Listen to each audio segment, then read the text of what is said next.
Fitness அசஸ்மெண்ட்டில் பேசிக்காக first எடுக்கிறது அவங்க வந்து பிஎம்ஐ எடுக்கிறாங்க. அவங்க பாடி வந்து என்ன கண்டிஷனில் இருக்குது, எவ்வளோ வெயிட் இருக்குது, எவ்வளோ ஹைட் இருக்கிறாங்க அப்படின்னு. அதை எடுத்துகிட்டு அந்த ரிசல்ட்டை வச்சு அதுக்கேற்ற மாதிரி வெயிட்டை வந்து அட்ஜஸ்ட் பண்ண ட்ரை பண்ணுறாங்க. சில பேர் அதை அச்சீவ் பண்ணிடுறாங்க, சில பேருக்கு அதை அச்சீவ் பண்ண முடியல. மேபி அந்த வெயிட் வந்து ஹைட்டோட இன்க்ரீஸ் ஆகி போயிருது. அவங்க நினச்சிக்கிறாங்க எனக்கு குறையவே மாட்டேங்குது, வெயிட் குறைய மாட்டேங்குது, ஆனால் நல்லா ஃபிட்டாக இருக்கீங்க, எனக்கு கரெக்டாக இருக்கு எல்லாம் அப்படின்னு நினைக்கிறாங்க.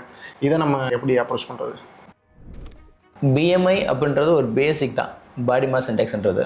ஆனால் நீங்கள் பார்க்க வேண்டியது என்னென்னா பாடியில் உள்ள காம்போசிஷன், பாடியில் எவ்வளோ போன் டென்சிட்டி இருக்குது, எவ்வளோ மசில் டென்சிட்டி இருக்குது, ஃபேட் பர்சன்டேஜ் இருக்குது, வாட்டர் லெவலில் இருக்குது. இது எல்லாத்தையும் பார்த்து தான் நீங்கள் ஃபைனலாக சொல்ல முடியும் உங்களுக்கு இதாக வேணும் அப்படின்ட்டு. என்ன எடுத்துக்கோங்க, என் பிஎம்ஐ எடுத்துக்கிட்டமாக்கும் கிட்டத்தட்ட ஒபேஷனோட வரலாம். ஏன்னா என் ஹைட்டோட எனக்கு வெயிட் அதிகமாக இருக்கும். ஹைட்டோட வெயிட் அதிகமாக இருக்குன்னா எனக்கு மசில் மாஸ் அதிகம், புரியுதுங்களா? ஏன் காரணம்னா நான் பாடி பில்டிங் ஃபீல்டில் இருக்கனால மசில் மாஸ் டெவலப் பண்ணியிருக்கேன். ஸோ மசில் மாஸ் அதிகமாக இருக்கனால எனக்கு பார்க்கறதுக்கு உள்ளே தெரியும், ஆனால் வெயிட் கூட இருக்கும். ஓகே, இப்போ 1 கிலோ ஃபேட் எவ்வளோ இருக்குன்னா ஆனால் 1 கிலோ மசில் எவ்வளோ தான் இருக்கும், குவான்டிட்டி கம்மியாக தான் இருக்கும், பாடி டிஃப்ரெண்ட்டாக. இதுதான் இங்கே இதை பொறுத்து தான் மாறும். என்னோட பிஎம்ஐ பார்க்கும்போது ஒபேஷன் சொல்கிறேன், ஹைட் வெயிட் அந்த ரேஷியோவில் நான் அதிகமாக இருக்குன்னு சொல்கிறேன். அப்போ நான் ஹெல்த்திலாம் சொல்லுவீங்களா? உண்மையிலே கிடையாது. ஸோ இங்கே உங்கள் பாடி காம்போசிஷன் ரொம்ப முக்கியமானது, எவ்வளோ பாடி ஃபேட் பர்சன்டேஜ் இருக்குன்னு முக்கியமானது.